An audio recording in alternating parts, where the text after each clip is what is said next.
sommes toutes et tous accueillis dans l'amour et la paix de Dieu. Et il y a des paroles qui annoncent cette bonne nouvelle, car elles répandent sur la terre la bienveillance et le pardon. Il y a des gestes qui annoncent cette bonne nouvelle, car ils construisent le monde sur la justice et la paix. Et il y a des temps où des hommes et des femmes se rassemblent pour entendre la bonne nouvelle d'un Dieu définitivement lié aux humains de la terre. Et c'est le temps du culte ce matin. Bienvenue à vous, qui que vous soyez, d'où que vous veniez, quel que soit votre chemin de vie et de foi, présent dans le temple ou par le moyen des réseaux sociaux. Nous voici réunis dans la communion du souffle de vie. Et cela est bon, cela est très bon. Je vous invite à prier.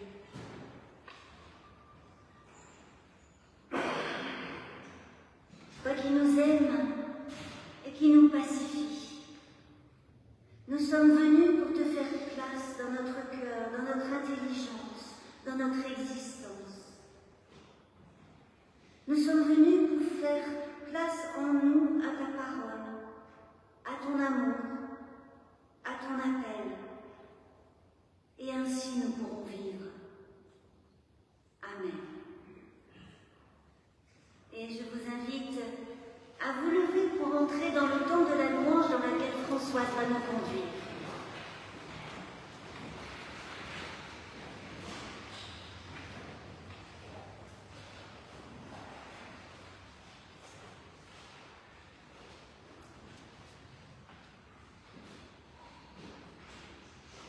Toi, mon Dieu, mon cœur monte, ton amour est mon appui.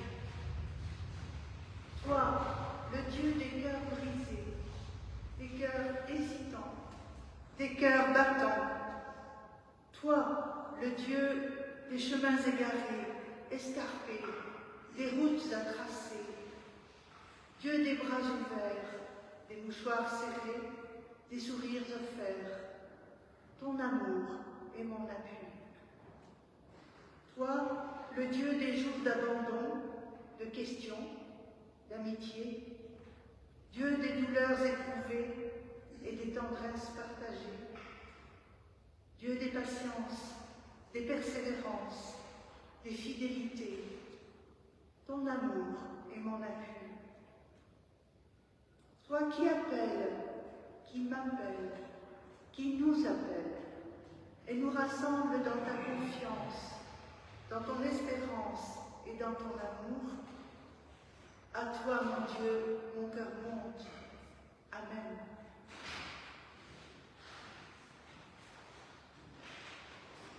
Et nous chantons au psaume 65, les strophes 1, 2, 4 et 5.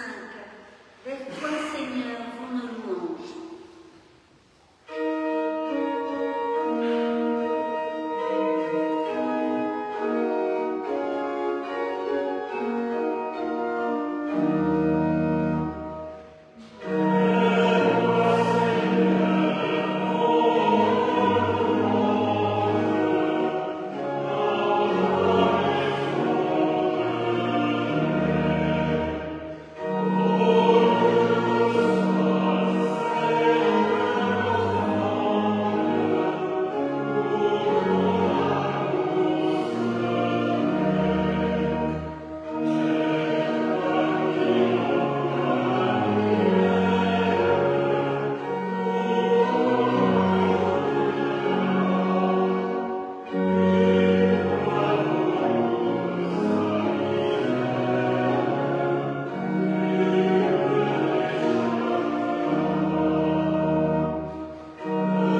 nous nous recueillons dans la prière.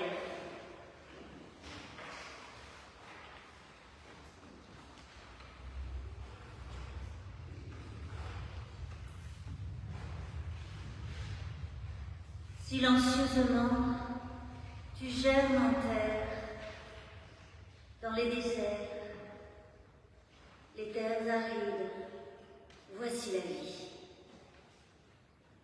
Dans les nuits obscures, voici la lueur. Et la marche n'est plus désespérée, le sang n'est plus noir, le souffle n'est plus court. Tu ne retiens ni les erreurs, ni les fautes, ni les oublis, ni les manques. Tu aimes, et les vivants peuvent vivre.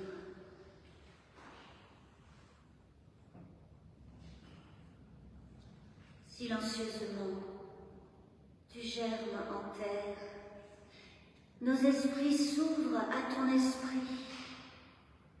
Nos jours s'ouvrent à ton jour. Et le courage est ranimé. La bonté est renouvelée. L'audace est vivifiée.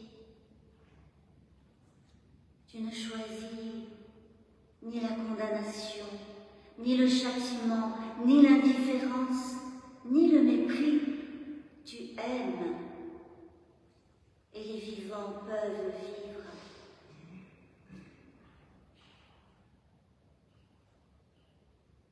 Silencieusement, tu germes en terre. La joie fleurit par les rencontres et les partages. La paix s'épanouit dans l'écoute et la méditation. Et l'être replié et relevé. L'être endormi et réveillé. L'être enfermé et libéré. Tu n'uses ni de contraintes, ni de menaces, ni de séduction, ni de marchandage. Tu aimes, et les vivants peuvent vivre. Amen. Et nous chantons encore au cantique 280. Seigneur, accorde-moi d'aimer. Alors, n'oubliez pas dans ce cantique de remplacer, alors je crois que c'est dans la 3e strophe, oui c'est ça, remplacer la foi virile par la foi vivante. Et nous levons pour chanter.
Nous prions avant de lire dans les Écritures le texte qui portera notre méditation de ce jour.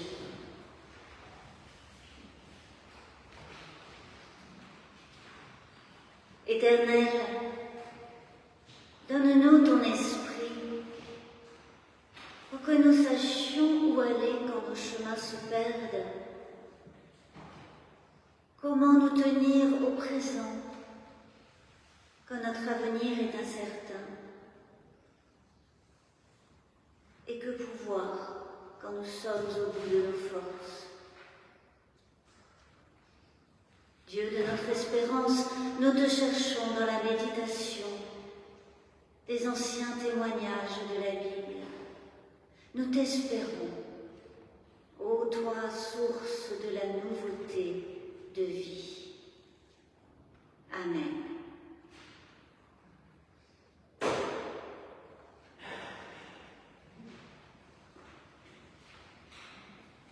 Et ainsi que vous pouvez le voir sur les feuilles de culte que vous avez trouvées dans les recueils de cantiques, c'est dans l'Évangile selon Matthieu que nous lirons ce matin au chapitre 25, les versets 31 à 46. C'est donc Jésus qui parle. Lorsque le Fils de l'homme viendra dans sa gloire avec tous les anges, il s'assiera sur son trône glorieux. Toutes les nations seront rassemblées devant lui. Il séparera les uns des autres comme le berger sépare les moutons des chèvres. Il mettra les moutons à sa droite et les chèvres à sa gauche. Alors le roi dira à ceux qui seront à sa droite, « Venez, vous qui êtes bénis de mon Père, héritez le royaume qui a été préparé pour vous depuis la fondation du monde. Car j'ai eu faim et vous m'avez donné à manger. J'ai eu soif et vous m'avez donné à boire. J'étais étranger et vous m'avez recueilli. J'étais nu et vous m'avez vêtu. J'étais malade et vous m'avez visité. J'étais en prison et vous êtes venus me voir. » Alors les justes lui répondront, « Seigneur, quand avons-nous vu avoir faim et t'avons-nous donné à manger? Ou avoir soif et t'avons-nous donné à boire? Quand avons-nous vu étranger et t'avons-nous recueilli, ou nu et t'avons-nous vêtu? Quand avons-nous vu malade ou en prison et sommes-nous venus te voir? » Et le roi leur répondra, « Amen, je vous le dis, dans la mesure où vous avez fait cela pour l'un de ces plus petits, l'un de mes frères, c'est à moi que vous l'avez fait. »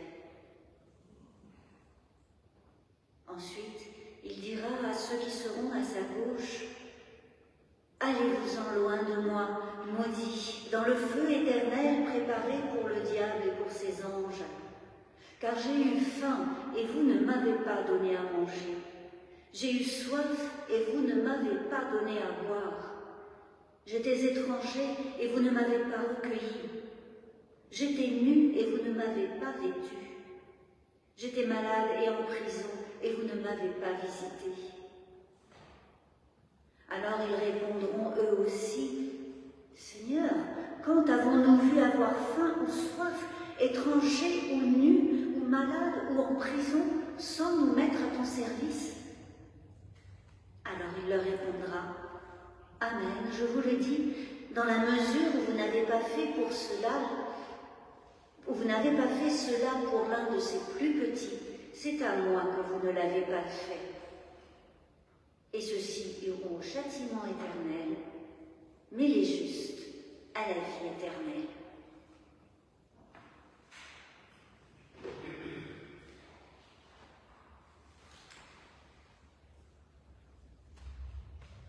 Ainsi que tu l'avais indiqué dimanche dernier, nous faisons pendant ce mois de juillet le tour des mots du temple. Après espérance et confiance, Nous voici avec charité ce matin et avec cette parabole de l'évangile de Matthieu. Vous avez bien remarqué que le mot charité est absent de la parabole. De même que le mot amour qui a largement remplacé charité dans le langage ordinaire et en Église également. Charité n'est plus vraiment un mot du XXIe siècle. Et déjà, au siècle dernier, dans les 2/3, la moitié du siècle dernier, il avait commencé à perdre, même perdu de son importance. Mais en 1907, à la construction du foyer de l'âme, ce n'était pas encore le cas. La charité s'épanouissait, y compris dans le protestantisme. Aujourd'hui, nous parlons d'amour, par exemple avec le merveilleux hymne de la première épître de Paul aux Corinthiens, au chapitre 13, qui chante les qualités, les caractéristiques de l'amour, agapé en grec. Mais pendant des siècles et jusqu'au début du XXe siècle, on lisait dans les Bibles l'hymne à la charité. Agapé était traduit par charité. Et c'est le cas, par exemple, de notre vénérable traduction Osterwald, cette Bible de 1744, ouverte pour l'occasion à la page de la première épître de Paul aux Corinthiens, vous pourrez regarder. Le mot charité n'a pourtant pas complètement disparu. Savez-vous que le 5 septembre, c'est la journée mondiale de la charité, tous les ans. Mais quel rapport avec la parabole? La parabole qu'on appelle la parabole du jugement dernier, puisque c'est ce jugement dernier qui est mis en scène dans l'évangile de Matthieu, une mise en scène imposante, impressionnante. Une scène représentée par maintes tympans d'église ou de cathédrale, par nombre de tableaux, parfois anciens, parfois. Une scène impressionnante parce qu'il s'agissait justement d'impressionner, de susciter une émotion et une compréhension, de saisir celui ou celle qui contemplait l'œuvre sculptée ou peinte pour l'amener à la conversion. Et cela, autant par la peur que par la conscience du péché. La parabole du jugement dernier a souvent été mise au service d'une pastorale de la peur, selon l'expression de l'historien Jean Delumeau, une véritable théologie, également appuyée sur la conviction qu'au jour du jugement, il y aurait beaucoup d'appelés, mais peu d'élus. Et de cette histoire, il reste une forme de défiance vis-à-vis de la notion de jugement dernier, de jugement divin, vis-à-vis de cette parabole, alors qu'il s'agit pourtant d'une parabole, justement, pas d'une description, ni d'une préfiguration d'un jour à venir. Alors il serait vain de chercher à tout prix à être compté parmi les moutons, ceux qui sont à la droite du roi, comme il serait très glorieux très orgueilleux de s'ériger par soi-même en s'appuyant sur la parabole en juge d'autrui pour déterminer qui serait mouton, qui serait chèvre. Un tel usage de la parabole la rabat dans la tentative de gagner, de mériter la bénédiction de Dieu, ou l'aplatit dans la tentation de se mettre à la place de Dieu. Car enfin, nous sommes toutes et tous à la fois chèvres et moutons. Il nous arrive de donner à boire et il nous arrive de ne pas donner à boire. Il nous arrive de visiter un malade et il nous arrive de ne pas le faire. Et nous pourrions même allonger la liste des exemples de la parabole avec bien d'autres circonstances. En effet, les situations citées par Jésus rassemblent toute la misère des humains, toute toutes les circonstances, en fait, où l'être humain manque du nécessaire, que ce soit pour la vie biologique, la vie physique, avoir faim, avoir soif, être nu, que pour la vie relationnelle, être étranger, être malade ou en prison. La parabole pointe les situations de précarité dans laquelle l'être humain se trouve à la fois en danger et impuissant. Et c'est alors l'humanité de l'humain, dans toutes ses dimensions, qui est affectée. Et si la reconnaissance d'être à la fois mouton et chèvre est un premier pas, il n'est pas suffisant, il n'est pas satisfaisant. La parabole invite à comprendre un peu au-delà de ce constat, qui est déjà important. Le jugement dernier relève de ce langage apocalyptique dont les Écritures usent à plusieurs reprises comme révélation de l'accomplissement de la volonté divine. Mais d'une part, cette révélation ne concerne pas tant le futur que le présent, le temps des lecteurs, le temps où nous vivons. Et d'autre part, ce langage apocalyptique n'est pas supérieur aux autres langages employés par les auteurs du Nouveau Testament pour donner à comprendre qui est le Dieu de Jésus-Christ. Il s'agit donc de mettre un tel langage en tension et de tels textes en tension avec d'autres textes, et en particulier avec les textes déployant l'amour inconditionnel de Dieu, le pardon, la grâce, les guérisons, les appels.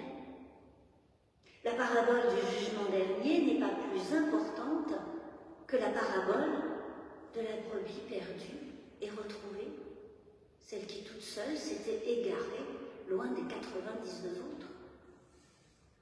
La parabole du jugement dernier n'est pas plus importante que le récit de la vocation de Lévi, le collecteur d'impôts, ou de la rencontre de Jésus avec Zachée, un autre collecteur d'impôts.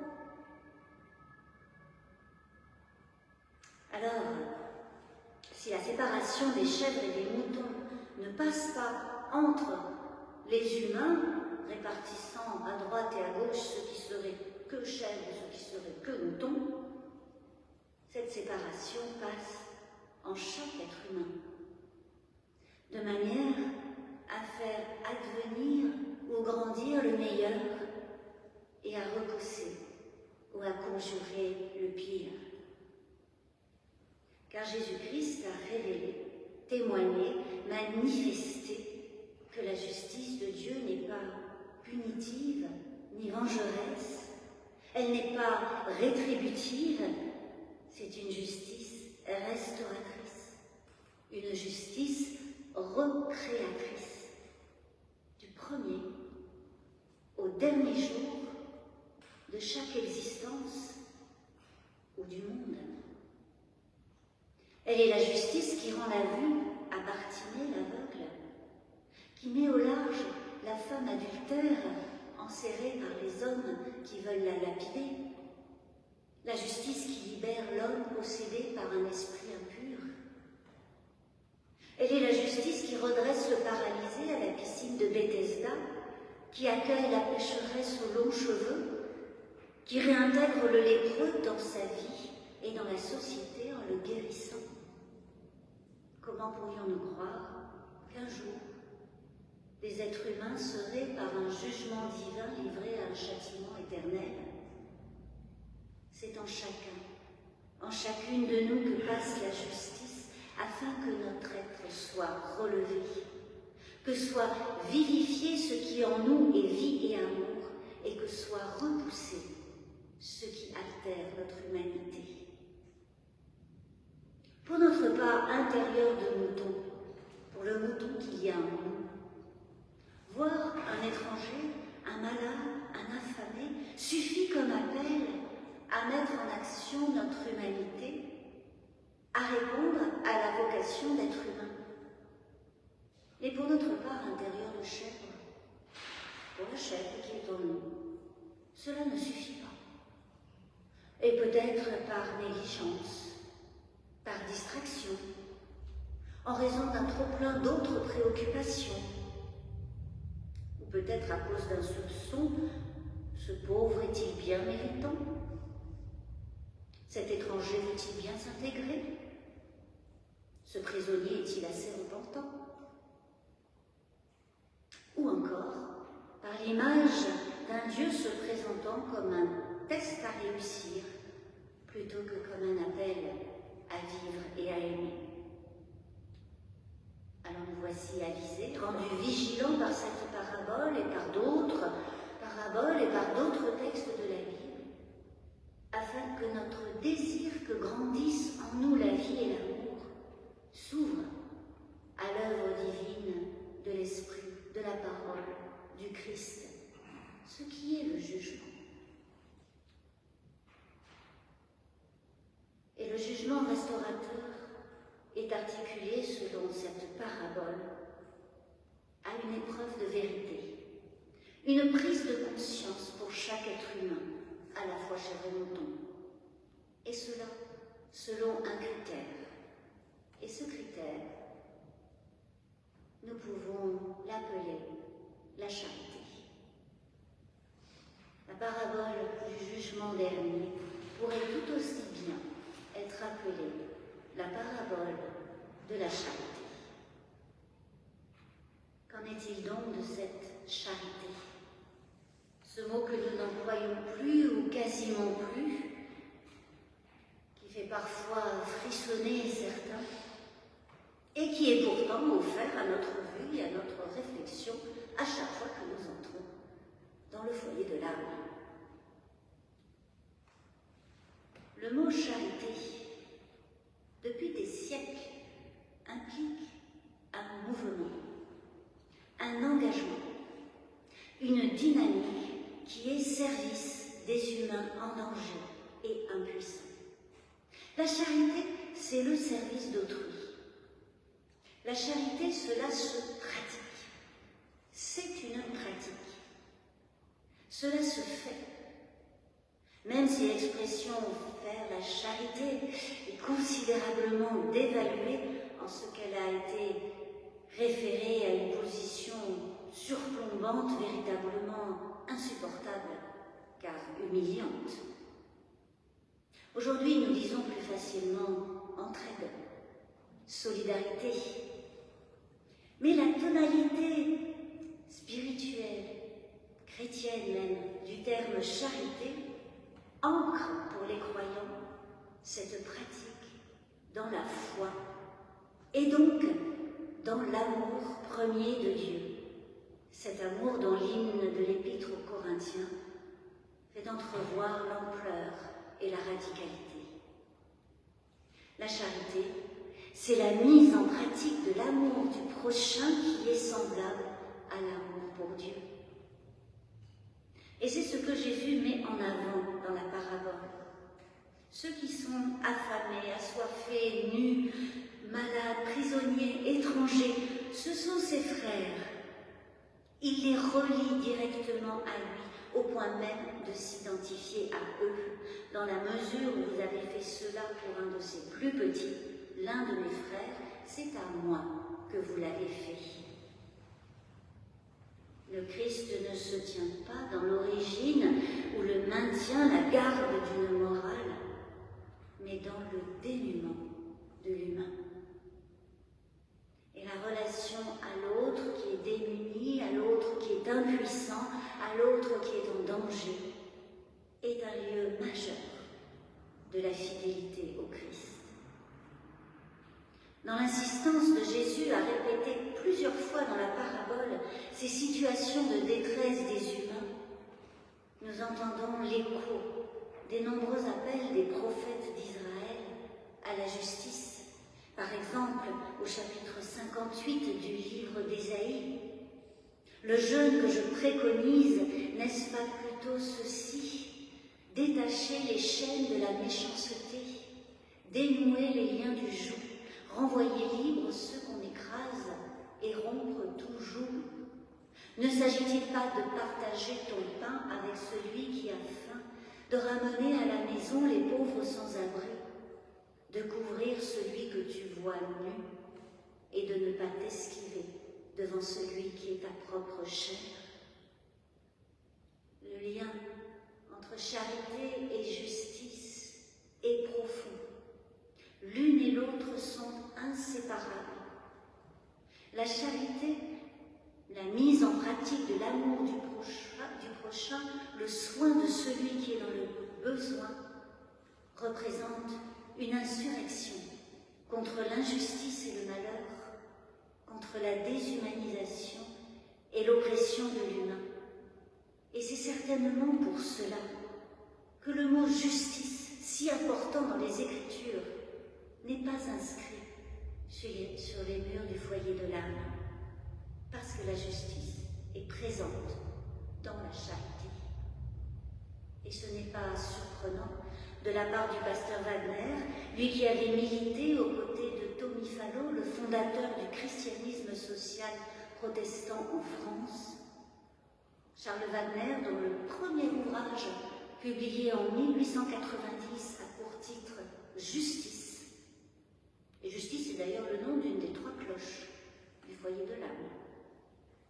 Charles Wagner, qui avait ouvert un dispensaire ici même, au premier étage, pour les habitants démunis du quartier.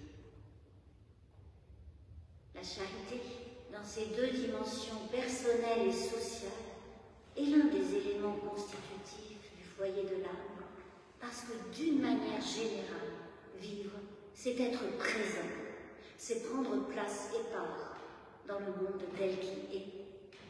Dieu fait sa part, et nous avons la nôtre, qui est charité, quête de justice et mise en œuvre du soin pour l'humain. C'est en ce qu'elle est alliée, tissée à la justice, que la charité participe à ce que le monde, ou simplement une société, soit vivable.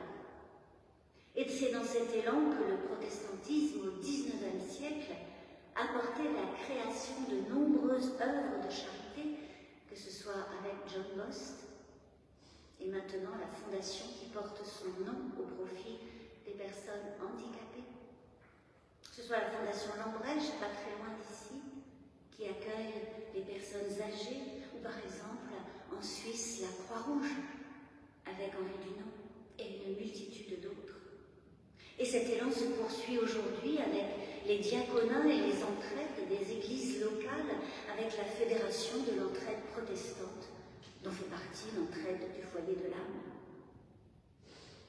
La charité, ou quel que soit le nom qu'on lui donne maintenant, s'attache à soutenir, à supporter l'humanité de chaque personne. C'est pourquoi l'absence de charité nous fait tomber en enfer, qui n'est pas le lieu d'un châtiment divin. L'enfer n'est jamais ailleurs que sur terre, dans ce monde et dans ce temps.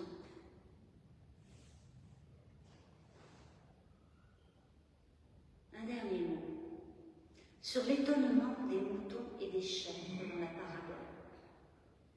Quand avons-nous vu, demande-t-il au Fils de l'homme, au roi en gloire. Cet étonnement nous aide à comprendre autre chose encore.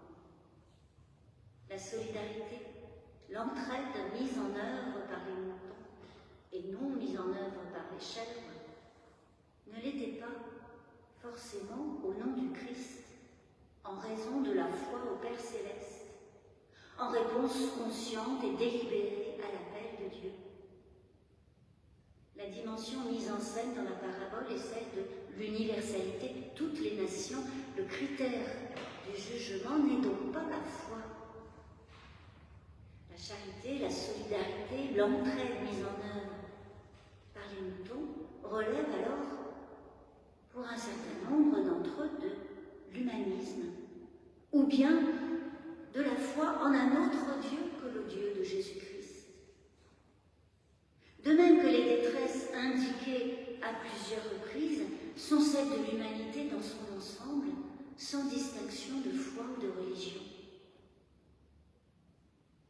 En même temps, parce que le jugement est celui du Dieu de Jésus-Christ, l'exploitation de l'agir bénéfique des moutons engage les lecteurs de la parabole, nous engage à reconnaître favorablement tout acte de solidarité, toute manifestation d'entraide, toute quête de justice, et nous trouvons là une invitation à la fois au dialogue interreligieux et au dialogue avec l'humanisme dans ses différentes formes et expressions.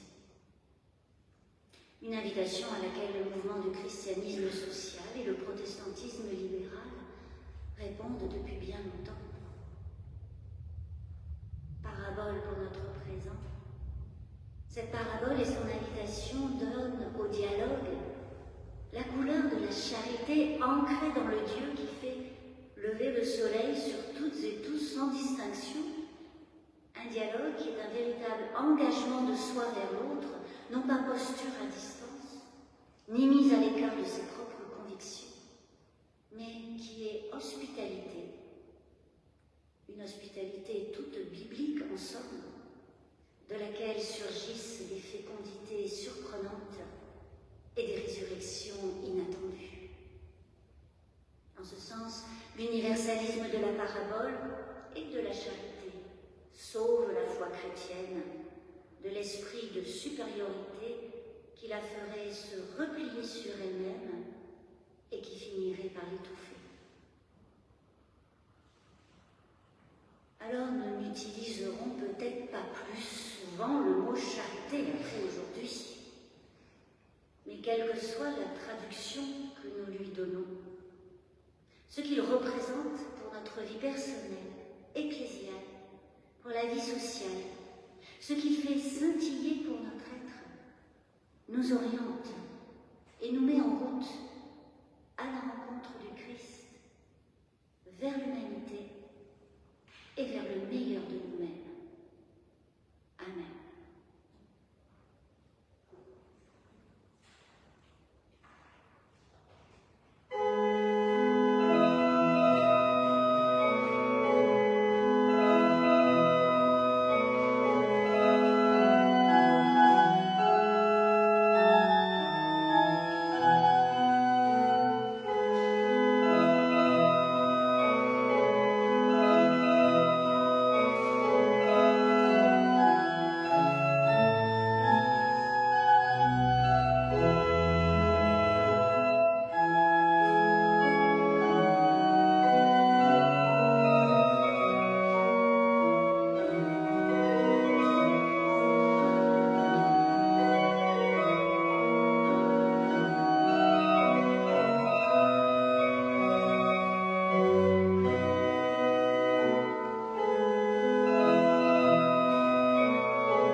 invite à vous lever pour entendre et vous associer à la confession de foi.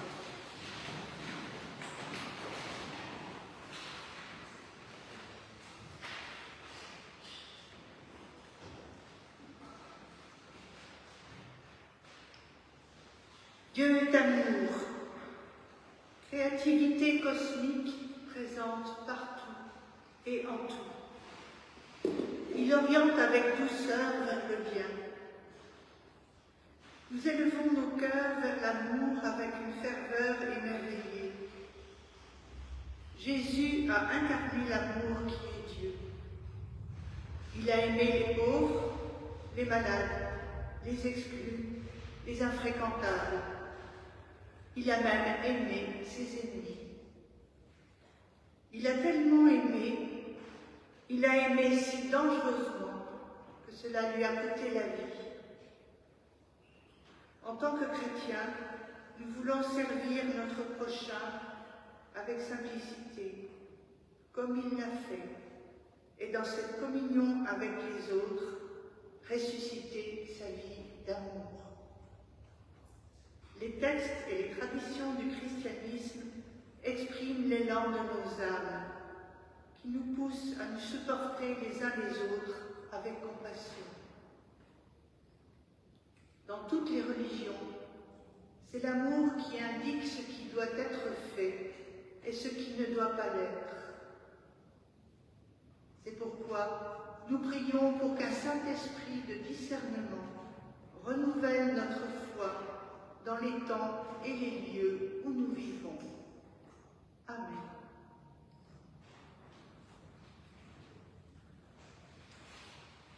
Et nous chantons au cantique 264, rempli d'amour et de reconnaissance.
dimanche 14 juillet. Vous aurez remarqué que nous n'avons pas entendu d'avion, puisque le défilé a été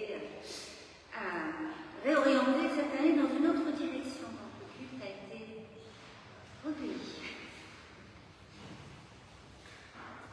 Comme tous les dimanches, la collecte au profit de l'épicerie solidaire de la Croix-Rouge. Et dimanche prochain, elle aura lieu également tous les dimanches du mois de juillet, avant l'interruption du mois d'août. Chaque dimanche du mois de juillet également, après le culte, eh bien, pour ceux qui le souhaitent, un repas à partager dans la salle du deuxième. Et je crois qu'aujourd'hui, nous pourrons nous mettre sur la terrasse et profiter du beau temps. Donc avec ce que vous aurez apporté, que vous irez chercher tout à l'heure au marché pour partager, et puis si vous n'avez rien du tout, ça n'est pas grave. Le repas est quand même ouvert à tous. La semaine prochaine, comme toutes les semaines du mois de juillet, mardi 16 à 19h30, un partage biblique sur le thème chemin de terre, chemin spirituel. Mardi, c'est Mathias qui nous conduira sur les chemins dont parle le prophète Ésaïe au chapitre 40. Consolez, consolez mon peuple. Et voilà, nous nous retrouverons dans la salle du deuxième étage pour cheminer avec lui et à la suite d'Ésaïe. Jeudi 18 à 12h30, ce sera la pause spirituelle dans le temple.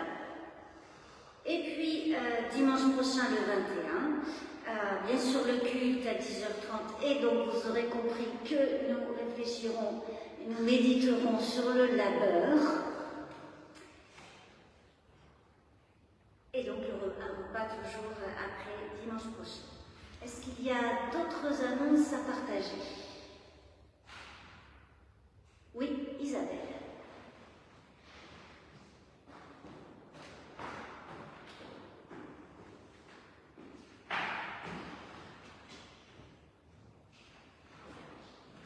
Bonjour. C'est l'été, peut-être que vous allez partir, faire quelques marchés, brocantes, dans des lieux divers. Et peut-être que ça sera l'occasion où ramasser des fruits, qui sait, faire des confitures.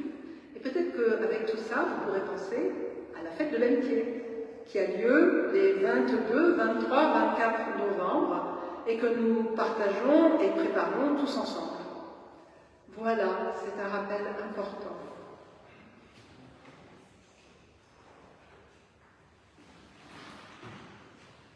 Et nous nous réunissons donc dans la charité, la solidarité, l'entraide, afin que le foyer de l'âme puisse assurer cet être de l'église locale. Et bien, c'est le moment de l'offrande.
sera aujourd'hui une actualisation de la prière de notre Père.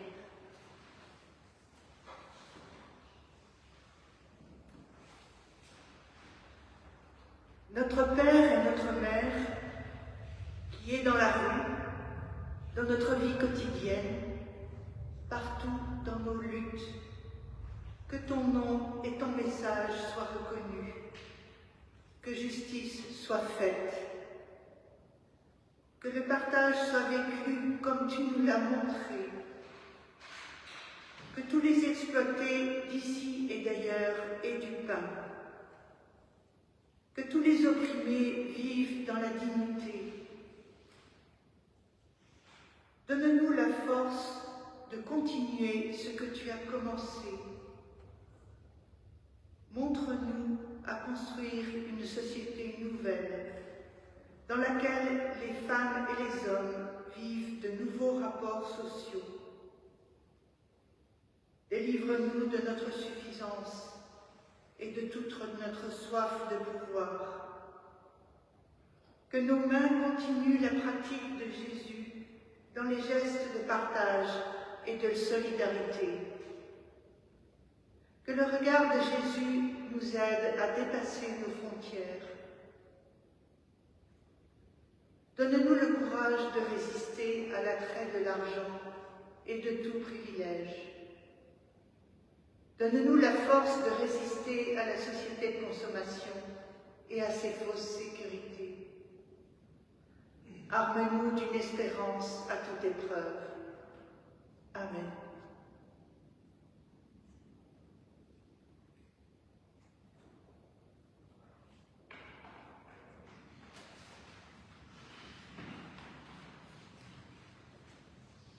Je vous invite à vous lever pour entendre l'exhortation. Une exhortation peut-être un peu inhabituelle puisqu'elle est due à l'écrivain Frédéric Dard, et que ce sera donc avec le vocabulaire et les tournures un peu particulières de Saint Antonio. Toutes les religions sont à base de prosternation et de psalmodiance. L'homme croit servir Dieu en s'humiliant, en s'écrasant, alors qu'au contraire, la seule manière de le servir, c'est de dresser la tronche, bomber le torse et foncer. Il n'y a qu'une vertu au monde, la charité. Et la charité, c'est quoi? De la colère, mes grands. Uniquement de la colère. La charité consiste à s'indigner. La charité n'est pas humble, mais belliqueuse. La charité, c'est de l'amour. En amour, faut pas s'aplatir. Dieu a horreur des serpillères.